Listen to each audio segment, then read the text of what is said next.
start? Right. I've already introduced. 선생님 죄송합니다. 먼저 예. 소개를 했기 때문에 예, 시작을 하셔도 좋을 것 같습니다. 아이고 죄송합니다. 예. I'm so sorry. I'm so sorry about. I don't know what happened. Hello all. Hello to all. Thanks very much for this opportunity. Let me go straight into today's talk then.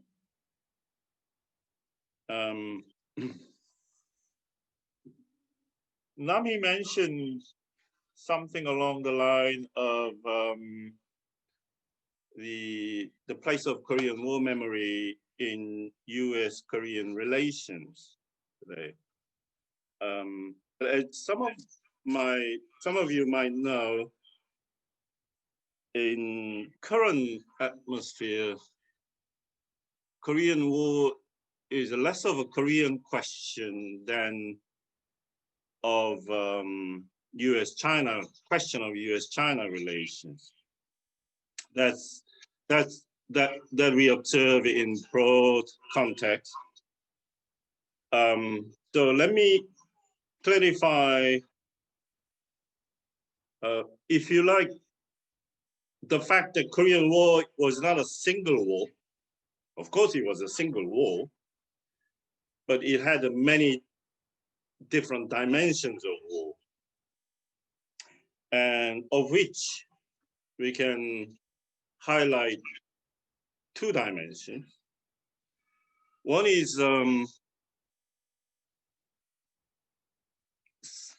civil war dimension, that is a Korean War as a Korea question, and the conflict between the two nascent post-colonial, if you like, national states that emerged out of the aftermath of the Pacific War for Asia's Second World War, and which, you know, coincided with the rise of early Cold War.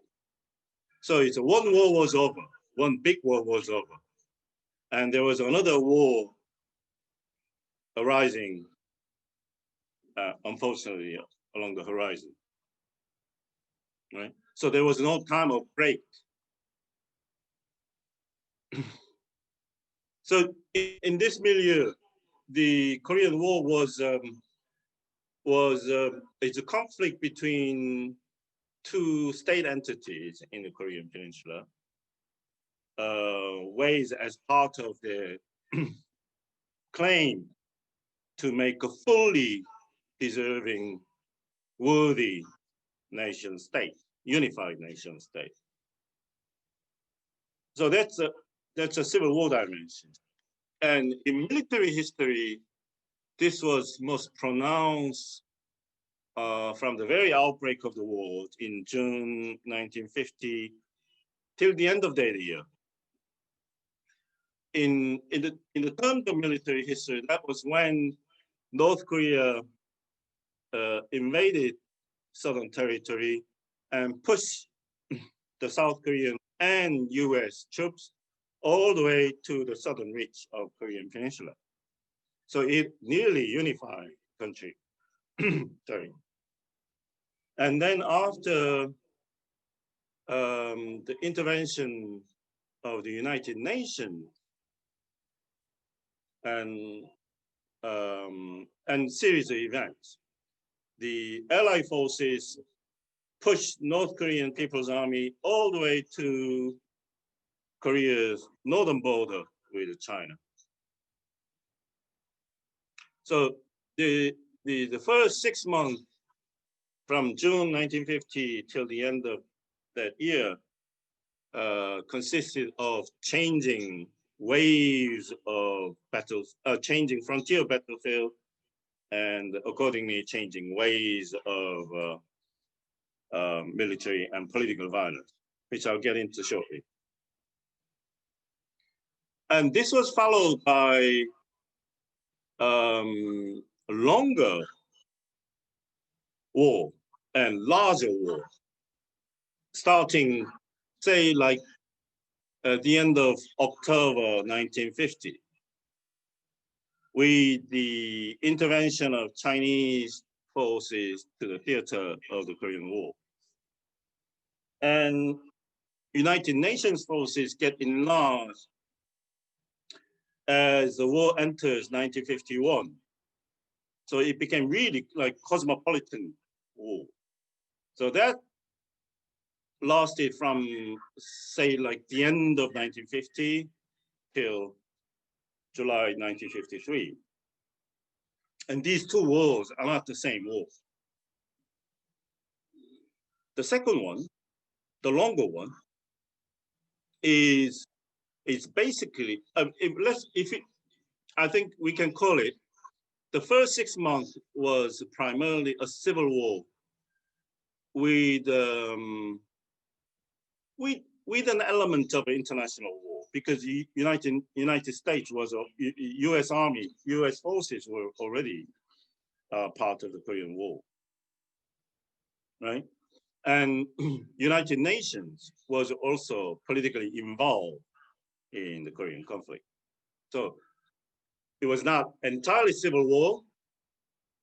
And as you know, the Northern military action had a strong backing from China and Soviet Russia, and broadly the Eastern Bloc. So it was not entirely civil war. There is no civil war in modern history without elements of international war. That's true. But mainly civil war with increasing dimension of international war. Whereas the second part, from, let's say, the end of 1950, was primarily an international war with a diminishing dimension of civil war. In terms of military history, the first one was characterized by the changing frontier, as I said, all the way to the south, all the way to the north, and which gets eventually either stabilized or entrenched, entrenched in the frontier between Northern Korea and Southern Korea before the war. So nothing changed before and after the war in terms of frontier. And the second part is it's almost like a First World War, trench warfare. Although these trenches were not on the flatland as in the Flanders, but mostly along the hill. So it's a hill fight that was done a bit like trench warfare of 1914 and 18. Nothing really happened. And then in that context, realistically, as well as in public memory, the war was not between Koreans, and it is mainly between United States and China. So one thing we should remember, really critical element of 1950 to 1953 war in the Korean Peninsula was this war was a vital episode in the history of, if you like, the second half of 20th century in general, including contemporary history, or what we call Cold War history, because without Korean War, the world we live in and our preceding generation lived in the second half of 20th century would have been vastly different. Right. So Korean War is very much culpable for bringing out the world for the past 70 years. So remembering the 70th, confronting the 70th anniversary of the Korean War is to, in a way, to reflect on how the Korean War is at the core as a historical event. in the unfolding of global history. And that's one thing. Not to mention the fate of divided Korea and the turbulent condition of Northeast Asia, etc. But in relation to the last point, the so-called unending war paradigm, right? There is Korean War as a memory of Korean War that is emerging here and now, long after the end of the Cold War, that conditioned the Korean War conflict. That's, let's say, the last 10 years, 15 years. The increasing, like everyone, I'm riveted to the drama unfolding in your country, post-election dramas. So when new administration is sworn in the textures of US-China relationship may or may not change. But the crucial thing is in contemporary public arena, international public arena, Korean War is discussed mainly as an episode of Sino-American relations. And as a matter of fact, Korean War was a single field in modern history, or in history as such, where young men from your country and not so young men from China, because many of them were former Kuomintang soldiers, married and with children. Korean War was one theater in modern history where these two groups of people took each other's lives. Especially along the 38th parallel, what is called today the Demilitarized Zone. So I took part in the MIA missions. That was many years ago. So if you do forensic and archaeological excavation along these hilly areas, you see the Cosmopolitan Army. You know, the Eurasian bonds are mixed with the Asiatic bonds, and the material objects from belonging to Chinese volunteer army and US servicemen are mixed together with the northern and southern Korean combatants. Right? But when they are excavated, when they are out, we do our best to sort them out, and so that they can go home,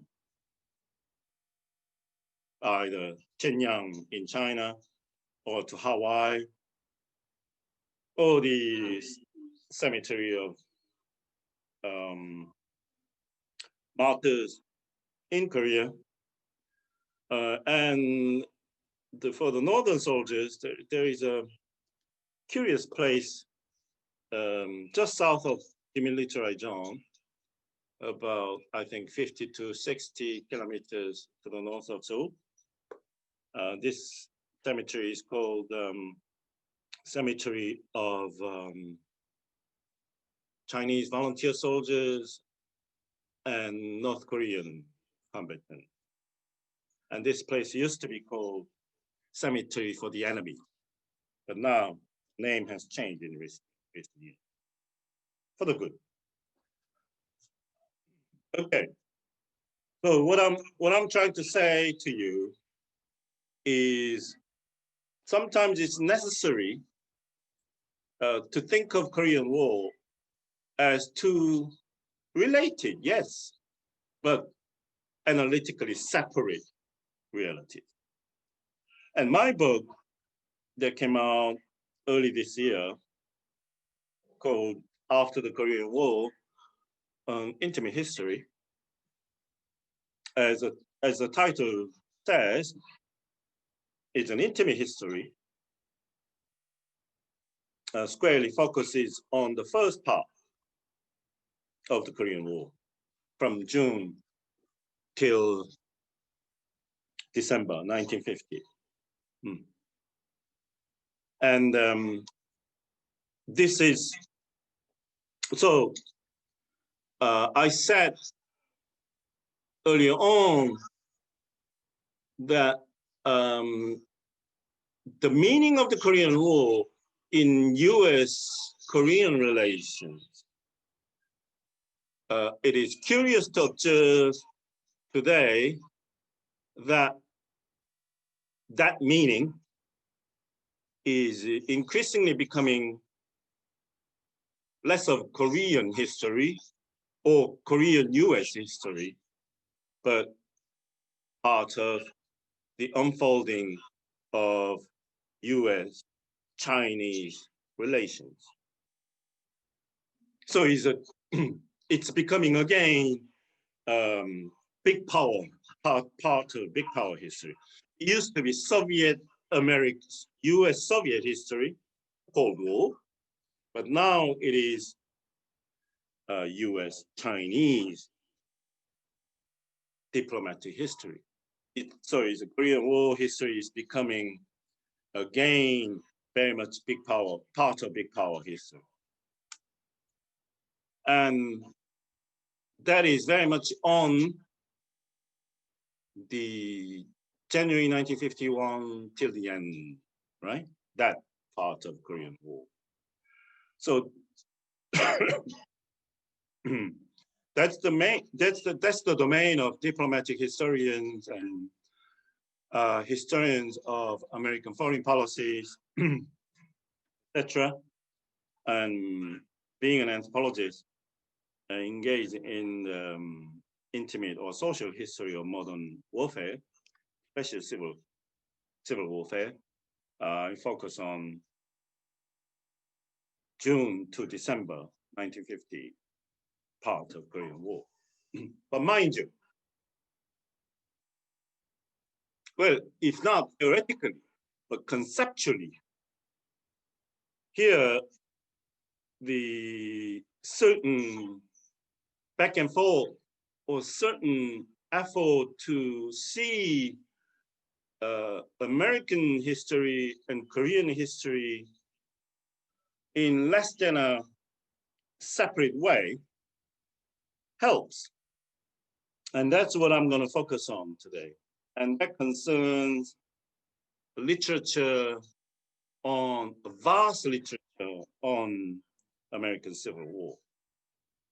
So my message is basically many of the things that I deal with in After the Korean War book can be discussed and understood in the context of American Civil War.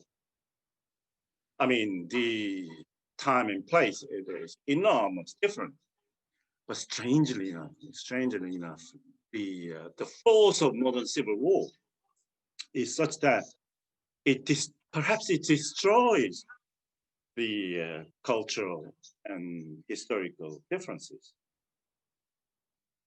And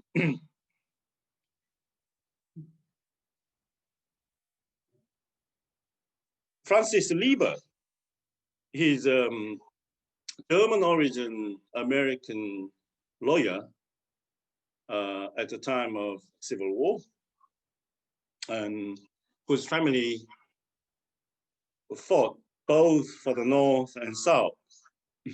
He said, he speaks of Civil War as if it were swirling wind. So wind of civil war is the streets of a small town. The wind of civil war is hovering around and picks on a few houses. And the spirit of this wind knocks on the door of this house that he or she chose loudly, and the knocking becomes louder and louder.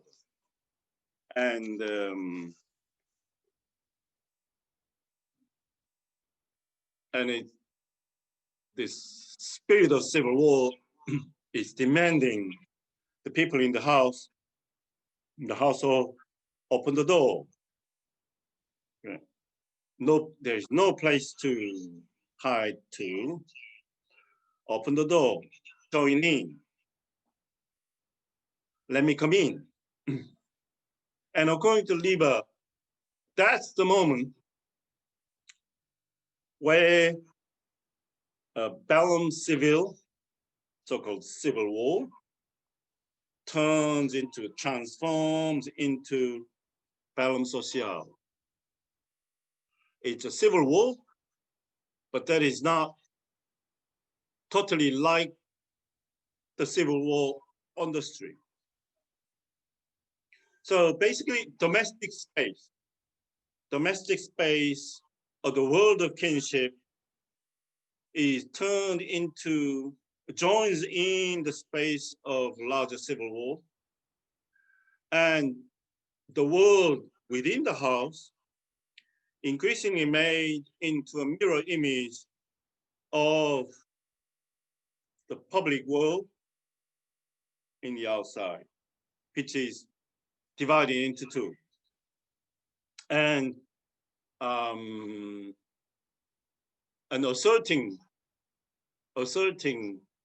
one's raison d'etre, each of them, by violent means.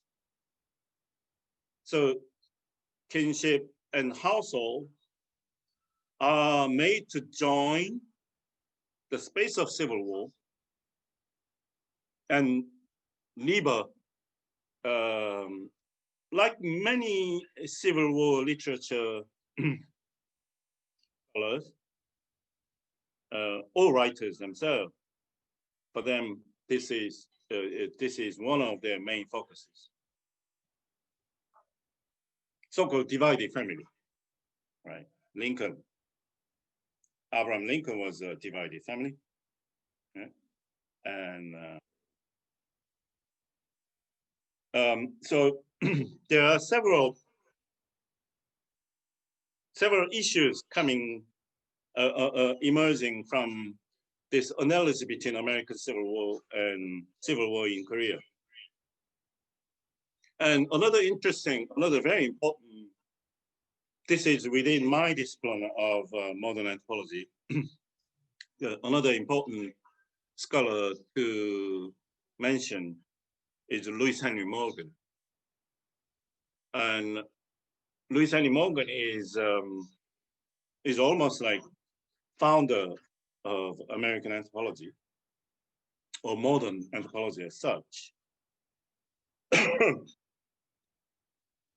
And among other things, he wrote this very well-known book called Ancient Society, in which he is asking the reader to imagine two political worlds. He terms these two political worlds as Civitas and Societas. Civitas is like, what do you see in the United States? Here and now, before and after the election, it looks really turbulent and divided, and people join in this space to assert their own belief or allegiances, sometimes in conflictual way. And this we call democracy, right? As long as that assertion is contained within the given public space and the instrument, the means for assertion, civil, meaning peaceful, right? So that civitas is a political world implicating the existence of the state as a guarantor of private property and territoriality, right? Something that is familiar to all of us. His notion of Societus, though, is something like a world of family, kinship, friendship, neighborliness, of people with whom we interact on daily basis, something like that.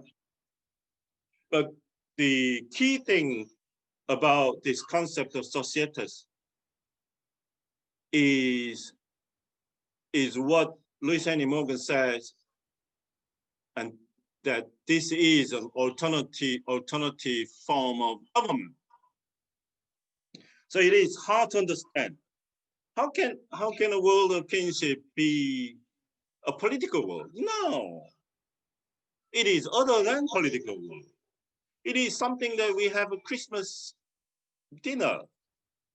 Yeah, it is a shelter from the larger, political and social world where we become anonymous actors. It is a retreat from the political world of civitas.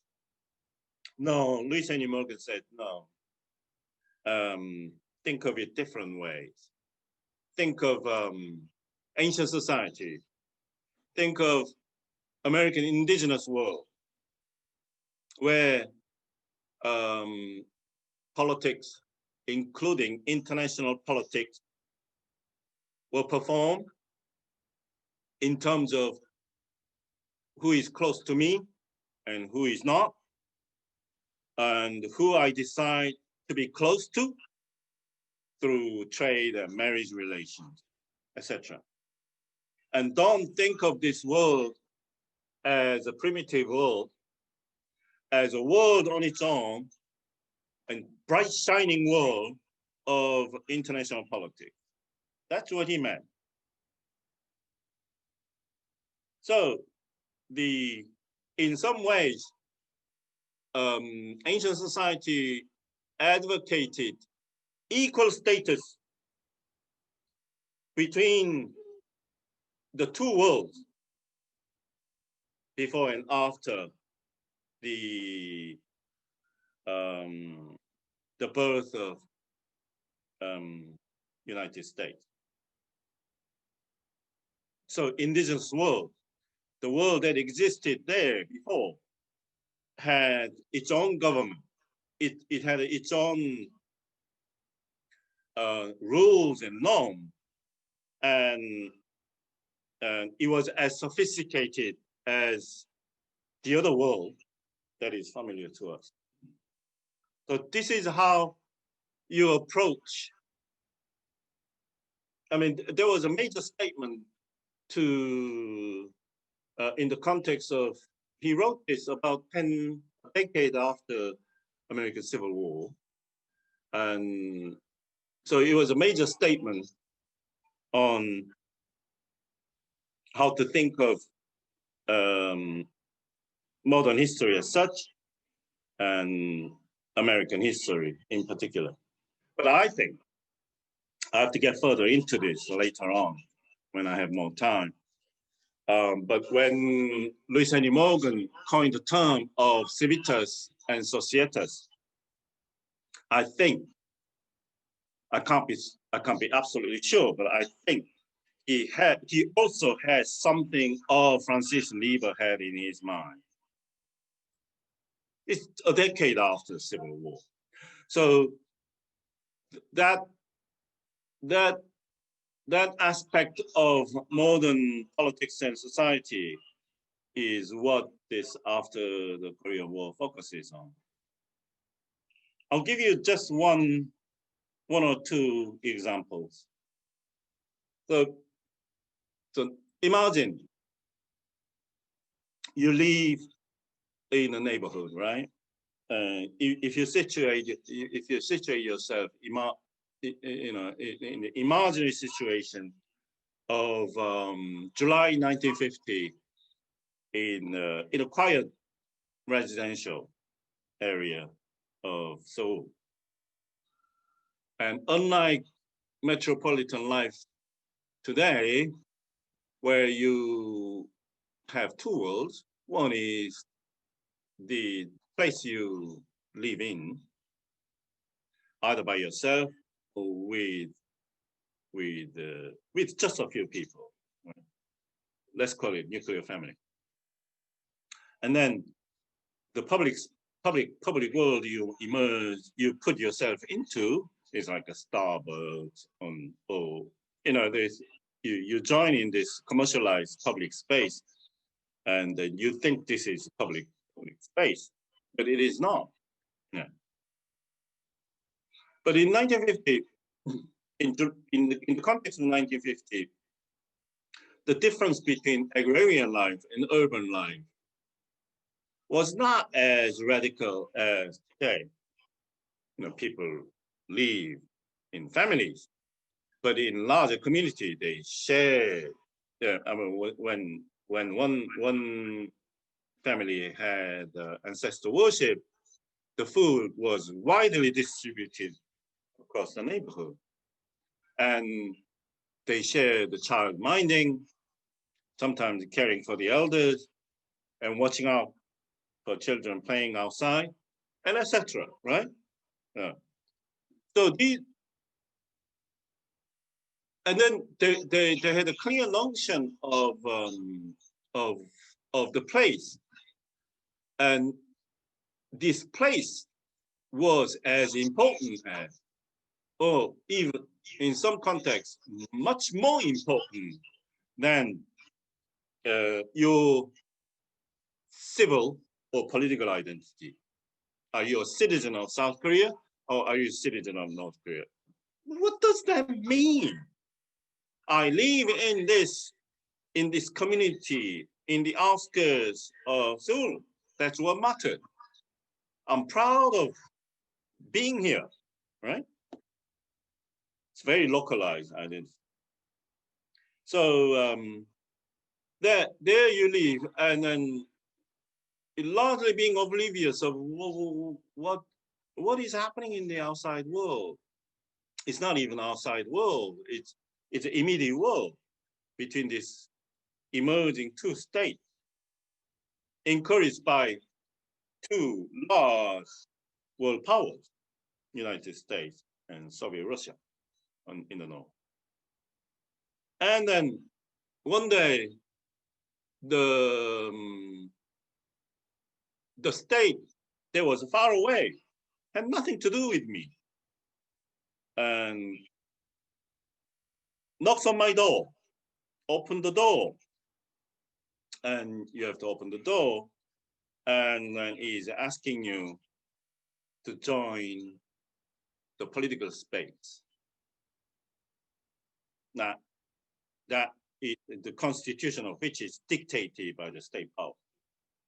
And a few months later, the opposing state knocks on your door, and you open the door, and asking, and that wind will ask you, what did you do for the past 3 months?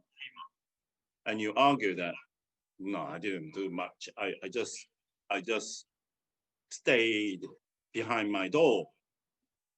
But that state will ask you, did you or did you not open the door of your house to that devilish state? right? So in this very confusing and nearly impossible situation, opening the door to the state or to the space of civil war, public space, is an imperative for most families. At the same time, is the most dangerous thing to do. So in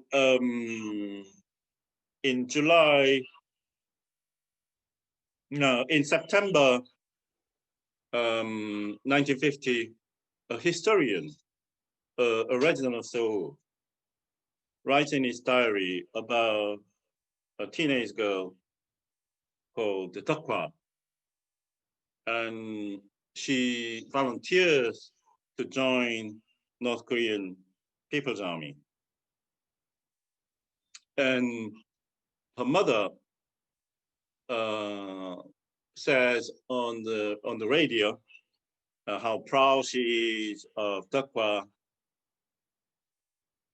for joining this righteous war, and she's also appealing to her absent husband, who happens to be the officer of South Korean Army. So historian hearing this radio broadcast understands immediately, right? There is no such thing as a pride and patriotism, etc. And Deokwa had to join Northern Army for the rest of family to survive, because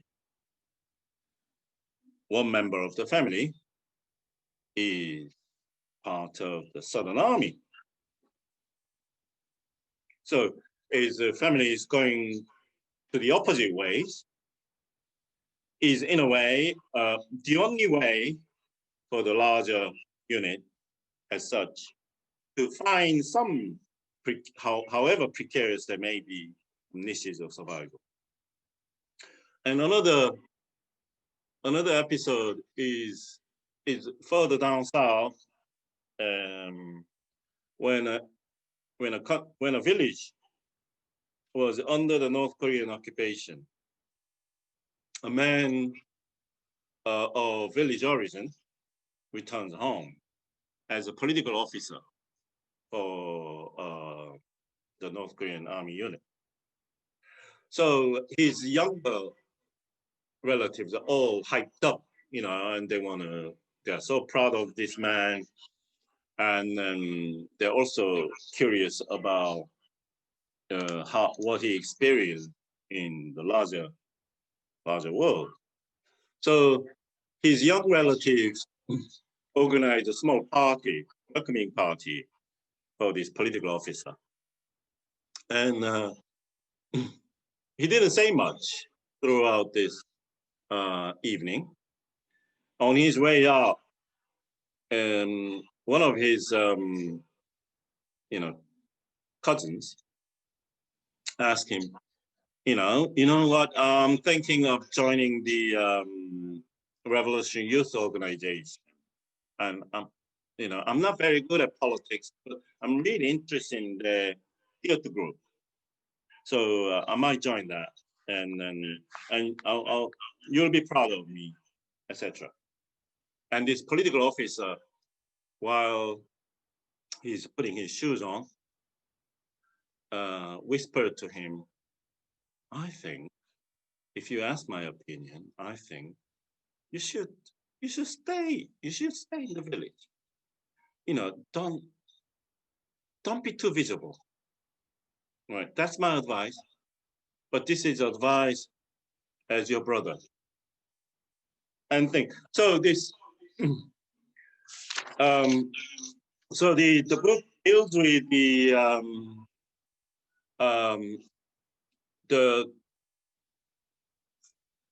if you like, collusion and collision between Civitas aspect of Korea's civil war and Societus aspect of Korea's civil war, and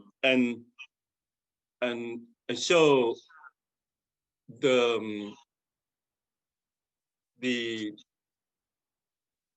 lived experience of the Korean War, as well as living memories of this very destructive event of the mid-20th century are not intelligible unless we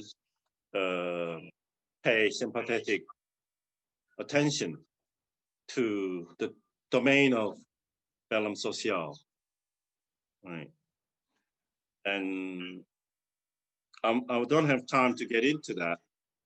And sometimes in some crucial ways, the prospect to move beyond the divisiveness and violence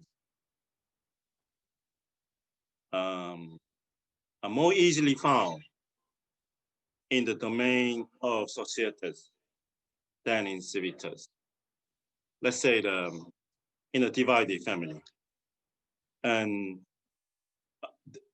divided family which outsiders see as impure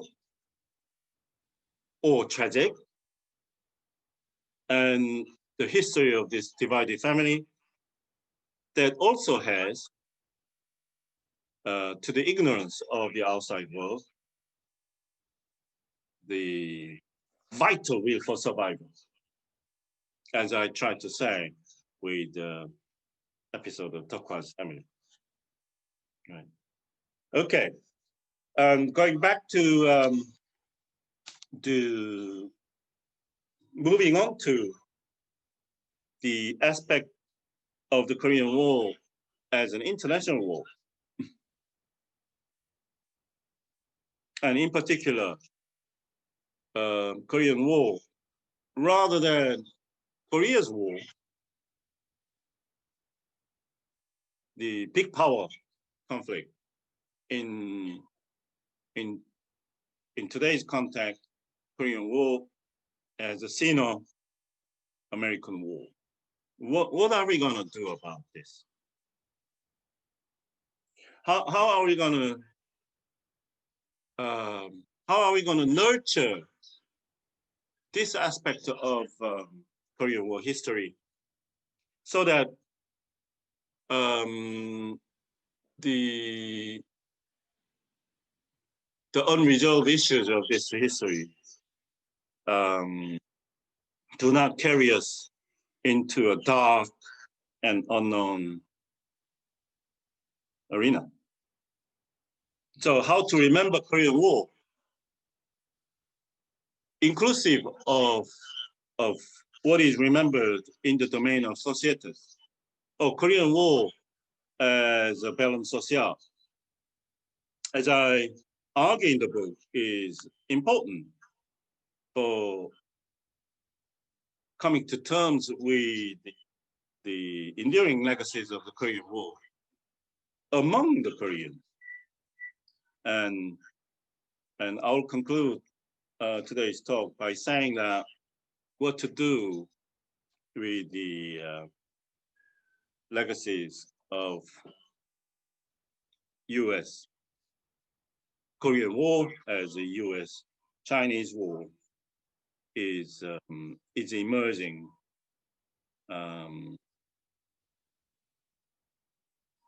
today and confront us.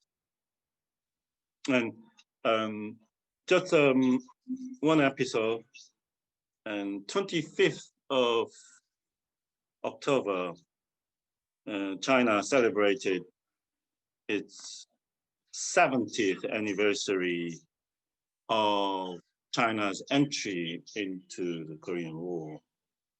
And President Xi declared this was a good and just war. And it created enormous confusion and indignation as well in South Korea and the United States. So what was he talking about? Korean War, the entirety of it, or the Korean War, the second part of the Korean War, that is, as I said, analytically different from June to the end of 1950 war.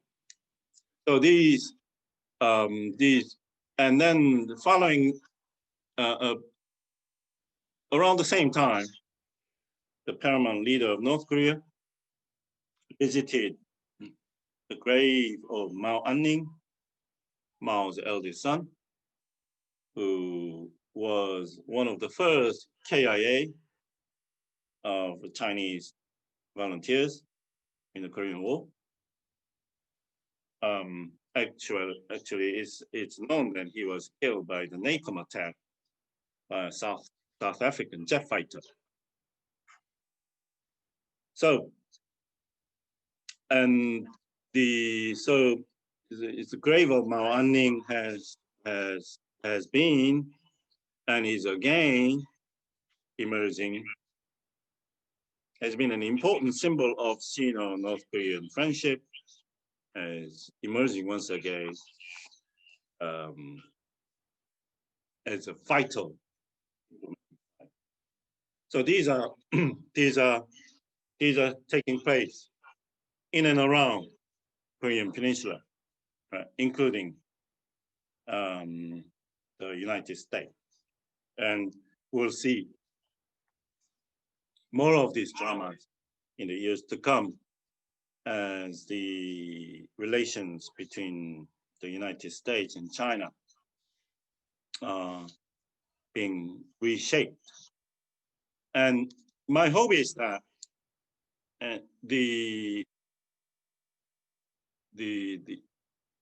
there in these two spheres, Korean War as a civil war sphere and Korean War as an international sphere, how the Koreans can't control the Korean War as an international war. Memories of this war is too large that the scope of events and values concerning this aspect of the Korean War. My hope is that however this new interpretation, new rendering, novel rendering of the meaning of Korean War works out between China and the United States. I conclude with a note that within Korea itself, this continuous engagement with the intimate experience of the Korean War and brought, the effort to bring the intimate experience of Korean War into public knowledge and even to public education is going to continue. And my work is part of that. And there are so many other people involved in it. And because it's only when we see the work of civil war in the space of Societus, the destructive, highly destructive, and that we become once again convinced that there shouldn't be any more war. Thank you. Thank you so much, Professor Kwon, for such a fascinating and very thought-provoking presentation. You have given us so much material to think through and think about. And there are a number of issues that I like to actually delve into further, but let me just remind the audience to please go ahead and pose your questions in the Q&A box below. And I'm so sorry that Professor Kwon, you didn't even have time to get adjusted to this staring at the blank screen. And I know how discombobulating that could be. And having technical glitches is always very unsettling experience. So thank you for forging through despite all these difficulties that we've had. I know that you have to leave by, is it 5:05 or 5:10? 10 past 10. It's fine. I'm sorry, 10. Oh, all right, so 10 we'll past 10. obviously 10 past 10, 5 rather. All right, so as I said in the introduction, actually, I mentioned how in your 2010 monograph, The Other Cold War, you provided an incisive critique on the Eurocentric narrative, on the implication of the Eurocentric narrative of the end of the Cold War, noting how the Cold War was not cold at all for the vast majority of people outside North America and Europe. And as you remind us, in the second book as well, the book that just came out in 2020 after the Korean War, on intimate history. The Cold War has never existed in the singular. Much of the post-colonial world experienced it as brutal civil wars and vicious forms of political violence, leading to some 40 million casualties throughout the world. And it seems like with this new work, you are further engaging with this issue of the civitas and societies, which was very prominent in your second book, especially focusing on kinship as both the side of the violence and possible reconciliation. And you've given us a really wonderful examples of how those reconciliations are taking place in South Korea as well as in Vietnam. Let's see, we have a question. So let me move to the question right away because I like to give the audience time to pose questions. I can't see the questions. How do I, open, there you go, open. I'm sorry. I'm also very new to this webinar. So the question from Jonathan Pure, graduate student, could you explain more what you mean by Cosmopolitan War in the Korean War, and why is it associated with US-China participation in the war and not with Korean participation? Professor Kwon? Yeah, okay. Oh, the cosmopolitan, I coined the term strictly in the context of archaeological sites, right? The former hill fights area. So, yeah, because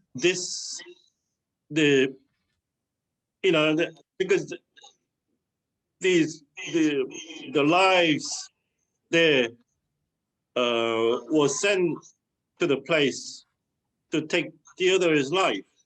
So this is far from cosmopolitanism in modern metropolis, as in Los Angeles, New York, or elsewhere, where different cultures, different people from different cultures coexist and cohabit in friendly terms and mutually stimulating terms. Now, but when you get into this experience of the human bones, human skeletons being exposed to you, you don't think about who killed whom. They're all,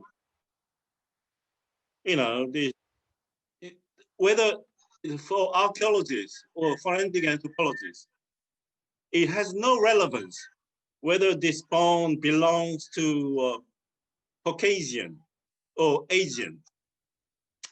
Of course, that has relevance in terms of classification, right?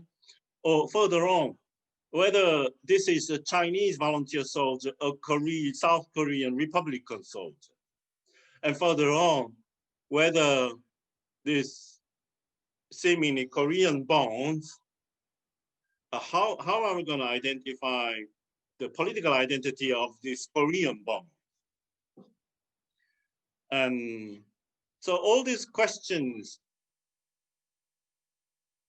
you know, profane questions in this, in a profoundly sad and moment, but it is sad, but at the same time, it's a hugely exhilarating moment, because for archaeologists, when you finally when you are finally confronted the objects that you are dying to discover, there's a huge amount of joy. But I say cosmopolitan because in an ironical way, there's no such thing as cosmopolitanism. It's a humanity as such. And as I said, we the remains of the dead, what relevance does it have to identify which one goes to cemetery of enemies or which one elsewhere? So there is a profound sense of this meaninglessness of the profane world order.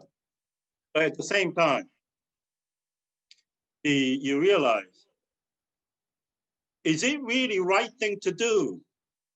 Take Chinese bones out and send it to Shenyang. The American bones out back to United States, and Korean bones into two separate cemeteries. You ask those questions. Or is it best to preserve them in the place where they are fallen, as old custom of military burial had, before the rise of bring our boys back home practice, mostly advocated by the United States? That makes the United States very different from European powers.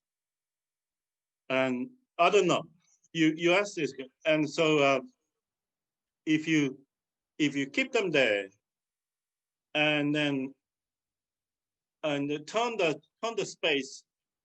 place into a site of memorial, site of memory or grief, where Americans or Chinese and Korean visitors, they can all come and reflect on what can do to human being, rather than classifying them into separate groups and then transforming the place into a place that is traceless of this, if you like, cosmopolitan or internationalist aspect of the place. So that's probably what I had back in my mind. Thank you. Thank you for your question. Okay, we have lots of questions coming in, but let me see. I guess I would have to go in the order that it was posed. So Peter Han, can we understand Korean War as both a civil war and an international conflict? It seems that some scholars, such as Cummings, would rather opt for the view that the war was essentially a civil war. Do you think it is possible to maintain a dual mentality or perspective on the Korean War?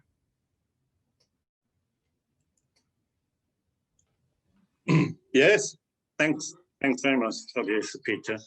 It's a big question. I follow this debate raised by historians. Mind you that these debates continue to be raised today, and it's right there. And I think they are relevant. And I also use them in my lecture, relatively more civil war, part of Korea's civil war, relatively more international war phase of Korean War, across the threshold of the end of 1950. And so I take it that certain analytical division between civil war dimension and international war dimension of Korean War is still important for understanding Korean War as such. If you get into further down along my trajectory, and you can bring civil war into a village war. If you go to, it's a vast number of rural villages in South Korea, and I'm sure North Korea as well. In the chaos of occupation and liberation, they underwent most thinkable civil war-like conditions, almost like a state of exception, beyond state of exception kind of situation within their communal space. And the villagers were mobilized to place soldiers for this village civil war. And they killed each other, basically. And then, so we can bring the civil war all the way down to communal space. Although this civil war is a twin element of international war, and these two are not separable, I take it that this certain differentiation of two dimensions of Korean War is still important for dealing with many things. For instance, like when President Xi said, this is good war, this was a good war, he meant for China, right? This was a just and good war for China. I said, I mean, in 21st century, calling any civil war as a good war is a hard stomach. Not only for Koreans, but in general. But at the same time, in order to come to terms with the statement, we have to ask, does President Xi think of the civil war dimension as well? Or he's strictly restricting his good war statement to the international dimension of the Korean War, and etc. So my answer is that yes, this is important, and Bruce Cummings has my utmost respect, despite many controversies concerning his understanding of Korean War as a fundamentally civil war. And I think is one unique historian who is committed to telling the Korean War history as part of public history within the United States. And I think is one historian who, as I try to practice myself, as one historian in your country who is conscious of the fact that this nation, your nation, is grounded on an experience of civil war. So Korean War, Korean Civil War, is not someone else's war. It is your war as well. And through which I think he's unique in understanding this Korea-US relations aspect of Korean War public memory. I don't see many people like that. So yeah, I vote for Bruce Cummings. Yeah, thank you.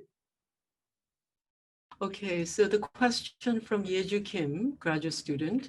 Morgan's conceptualizations of Societas and Civitas work mostly within a positivist and social evolutionary tradition that has been criticized in archaeology.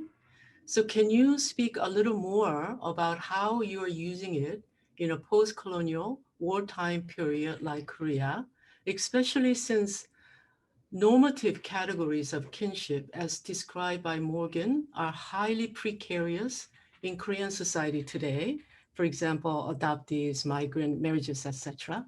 Thank you for your talk.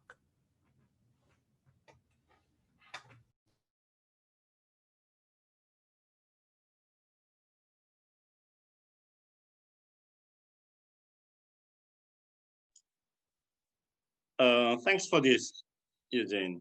My answer, simple answer is, don't read these things about Louis Henry Morgan, whatever.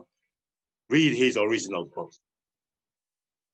If you read his original book, Asian Society, and rather than secondary interpretation of this work, because the criticism arises in particular historical context, right?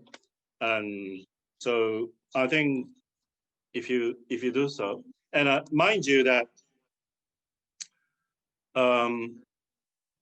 Louis Henry Morgan, Civitas and Societas stuff evolves into later on a very powerful paradigm in British kinship studies, something like stately societies and state societies. In stately societies, kinship is law and politics, whereas in state societies, there's no such thing. State has everything, right? And but the moderns, as political beings, are so stuck in thinking of politics in the voice of a state. They can't possibly imagine whether life we have, friendship we have, can be political world itself. And so it has also a very revolutionary, social evolutionary, yeah, but on the contrary, telling the general reading public in the later part of 19th century, American public, don't think the indigenous world, don't think about politics only in your own way.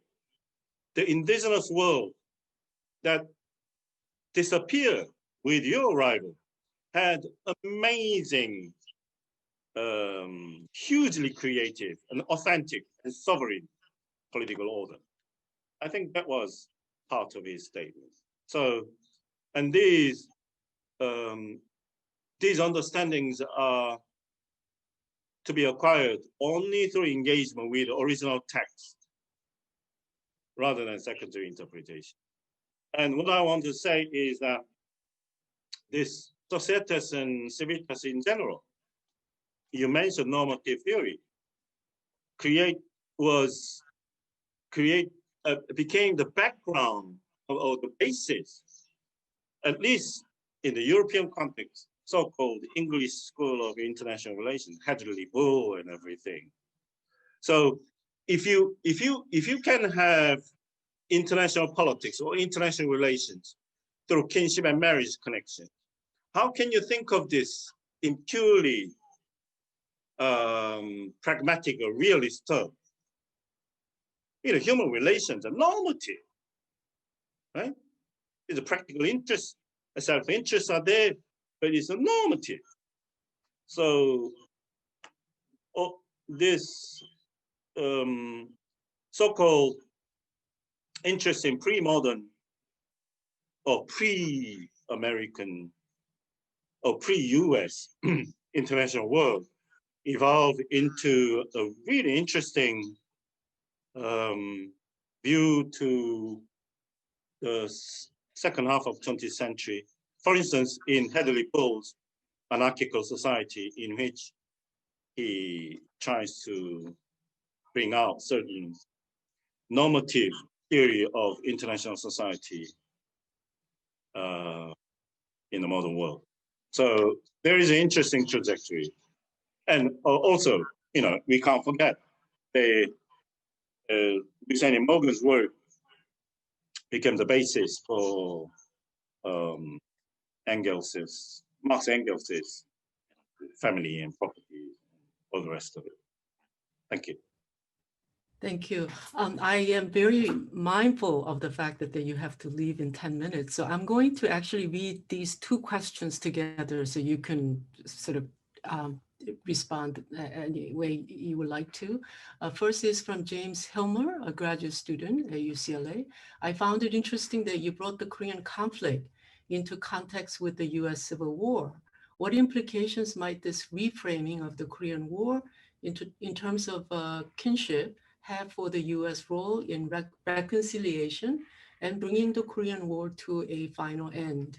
What implications, if any, does this kinship framing have for questions of reunification? And the next question is from Professor Hyun-Suk Park, faculty at UCLA. It is a great honor to listen to your talk, Professor Kwon. Your previous books on the Vietnam were also deeply touching. This is a very broad question, but I am just wondering how your studies of Vietnam informed or affected your studies of the Korean War. Oh, lovely, lovely question. It's seeing through me like a crystal ball. Vietnam and Korea first. Yes, I think the Vietnam, as is the case in modern anthropological research, you need diverging, you need a mirror.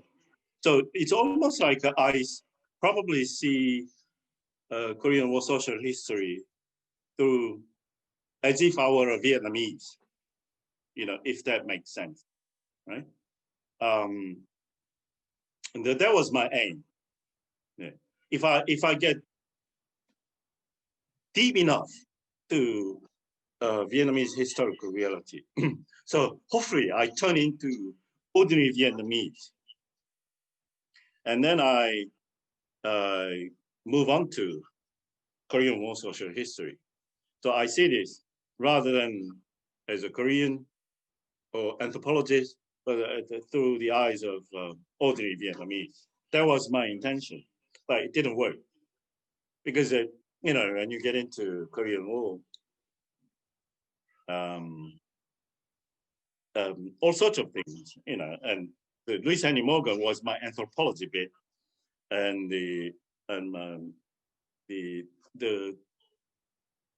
when you get into and in Korean American studies as well, if you look at your parental generation, the generation before, in a vast number of cases, they're all related. Their displacement was related to the Korean War, and so your own self-identity is. But in that way, writing this book was a really eye-opening experience for me. How ignorant I was, how inattentive I was. I have been to the world-shattering and the experience of my parental generation, things that they never told me about, right? Because they wanted to protect me.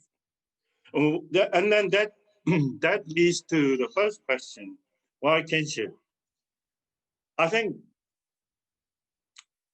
I'm quite worried about U.S.-China relations on many fronts, right?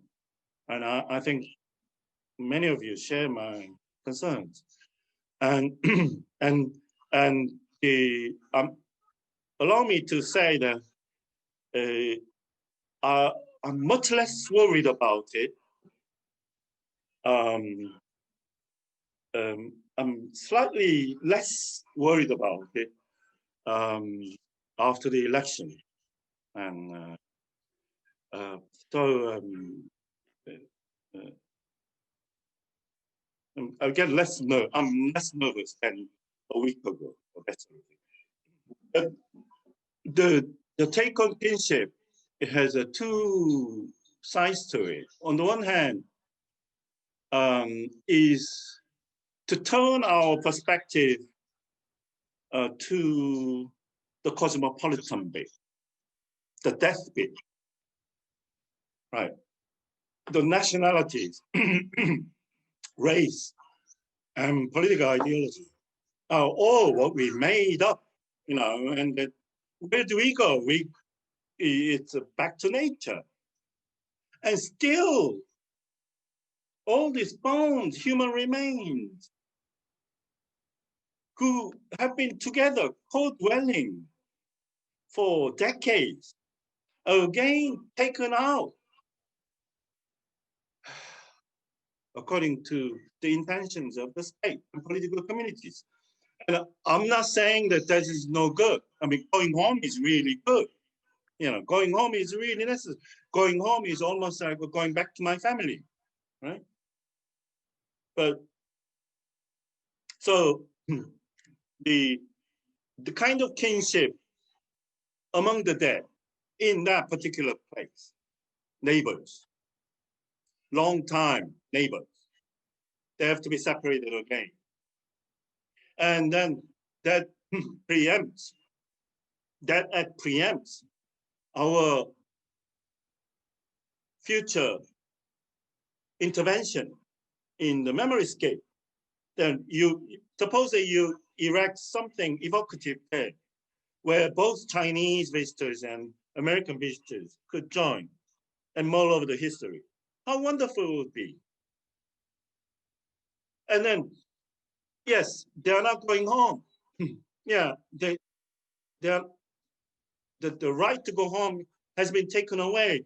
But if we explain the situation meaningfully to these heroes of Korean War, all of them, that this is necessary to turn the war to peace. Would you agree to stay in this place? I bet all of them would agree, as all the veterans of the Korean War in the United States and Canada would agree. So how to think of the evolving memories of evolving legacies of Korean War in creative ways in those matters in concerning those issues. I will continue to think about the idea of kinship in its many manifestations. Thank you. All right. Well, thank you so much once again for agreeing to be here despite your very busy schedule. So we're profoundly grateful. So I'm going to actually let you go, Professor Kwon, because I know we don't want you to miss your flight. So we'll say goodbye, and hopefully we would have an opportunity to actually have you come to UCLA campus. Thank you once again so much. All right. Bye-bye. And for those of you, I would like to thank you again for joining us today. We also would like to thank friends and supporters of the Center for Korean Studies and the Consulate General of the Republic of Korea in Los Angeles. We invite you to Subscribe to our center's email list to learn more about the future events as they are announced.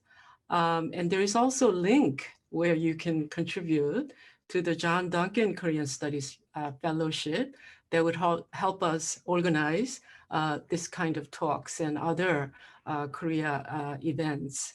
We'll just say goodbye. And again, thank you for your patience as we went through some technical glitches.